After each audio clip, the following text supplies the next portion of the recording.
Hello, knife enthusiasts, knife lovers. Folder here. Interested viewers. Folder here. Audience. Folder here. Yeah. So the AD 20.5 might be my favorite knife, especially in the titanium version. So my favorite knife is a Demco, but my favorite knife company is Spyderco, like by far. Spyderco is a weird company. Well, not weird, but like their stuff is different. They dare to be different. They definitely have a lot of knives that people look at and go, ugh. So they're very polarizing. So sometimes their knives appeal to people, sometimes they don't. This video that I'm going to do today is on the Spyderco Watu, and it is definitely one of those knives that you kind of like or you don't like. Has a different, type of shape and type of appeal to it. It's part of the Spyderco's ethnic series of knives that stem based on ethnicity of from different countries and peoples around the world. It's a Sal Glasser design, and this knife is a derivative of the Chokwe, which is the an older version, technically an older version of this knife. Basically, they made this knife a little smaller and more refined in its details. Just a little history. I was doing some research to try to find out the name, the Watu, and I couldn't really find, the connection that I was looking for with Spyderco, with giving this knife that name. I am a historian. My father was actually a historian, American history, and a historian teacher of history. So I'm familiar with certain peoples in indigenous people of Africa and the Congo area, which basically is the Watusi tribe. So I find it hard to believe that this is called the Watu and Watusi people actually exist. So maybe that's the ethnicity in which Sal Glasser is referring to. These are people of Central East Africa, the Rwanda and Burundi area, basically the Democratic Republic of the Congo.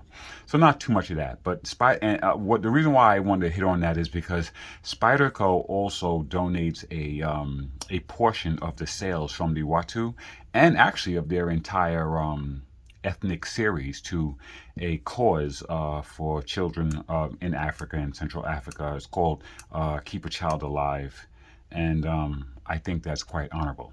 Okay, so let's just get on to the actual knife. This is a very, very interesting knife, and is one of those knives where when I first saw it, I had a little mixed feelings about it until it grew on me, just like the PM2 did. Let's see, where is my any ruler? I use this one. So, you know what? Okay, you know what? I actually don't need that because I did actually measure this before. Okay, so the entire knife is 7.25 inches, 7.2 inches. The handle's 4.1. The blade is 3.2 with 3-inch cutting surface. And it weighs, on my scale, this actually came in at 3.0 ounces exactly. So I'm not sure if that's the official weight on this knife, but that's what mine came in at. And let's get into it. So this is a very interesting knife. The blade has a very interesting shape, and I'm gonna tell you, as much of as a Warncliffe as it is, it actually isn't much different than a PM2. It might look like a Cybertruck, but it does. Just imagine PM2 with a little bit more belly, right? A little more belly and a rounder top. Otherwise, they're extremely close. So yeah, this is a Taichung built knife, and the blade steel is 20 CV, which is Also, one of the reasons why I purchased it, because it's 20 CV. It's a flat grind, and yeah, it's a slicer. So the front of the blade, it does not have a sharpening choil. Yeah, I don't know. Spyderco just doesn't do sharpening choils. And this blade actually doesn't even have a finger choil. It has some jimping down here. Not exactly sure why. I guess they want a little bit more traction. You can put your finger actually on the jimping or go down to the handle. Either way, the handle is relatively big. It's a pretty big handle. Uh, yeah, pretty big handle.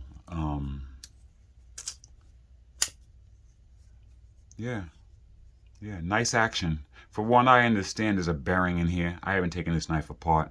It's phosphor bronze washers with a bearing on the inside that the blade actually rides on. That's why it has some really nice smooth action. The blade is well, I was about to say it's not drop shutty, and it just did drop shutty. So it tends to be a little lighter, but it seems to be dropping nice. It's breaking in very nice right here. There is no jimping on the back. It's a nice ramp for your finger, but there is no jimping there at all. Very simplistic. Coming down to the handle uses the composite, the typical Spyderco composite, in which they use a G10 laminate over the, carbon fiber laminate over the G10. And, you know, back to this, I've heard a lot of complaints about it. It is very durable. I'm actually going to keep this knife in this configuration. I'm not going to change the scales at all on this knife. I will do absolutely nothing to this knife. It has full skeletonized liners, which are very nice. It really makes for a very stout platform. The liners are beautiful. With standoffs, it has some barrel standoffs here. It has two in the back, and then in a third one, which is actually serves as the main bolt for the clip, which the clip is a deep carry, brings you right to the edge. The clip brings you right to the edge, deep carry clip, wire clip, which these, are excellent.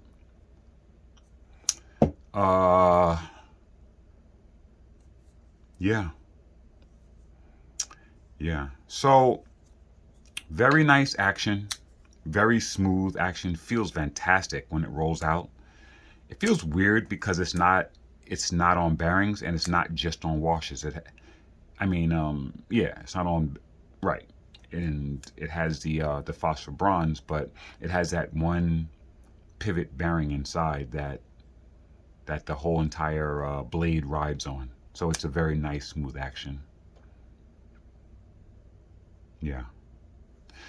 So the only complaint that I have about this knife is, technically, this should not be a compression lock. I love the compression lock. It's an incredible lock. But the problem with this knife is when you retract the blade, the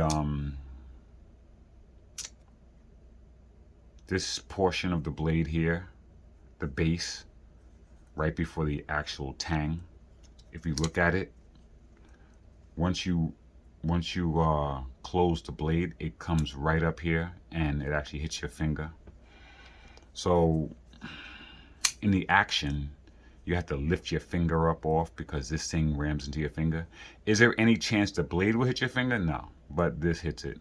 So they chose aesthetics over function with this. They knew that this wasn't ideal, but that's the only downside to the compression lock here.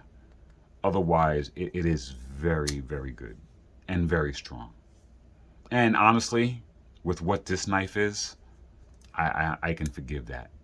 But it is a light blade. This is a light stock, and getting it back in does require a little bit of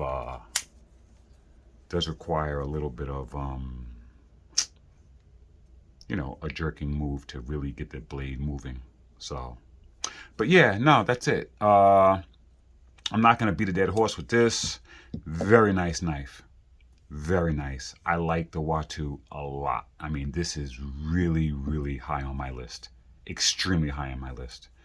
It's another Spyderco home run for me. It's nice, been out for a while. I've had it, you know, but just decided to do a review on it. So anyway, that's all I got. Take care.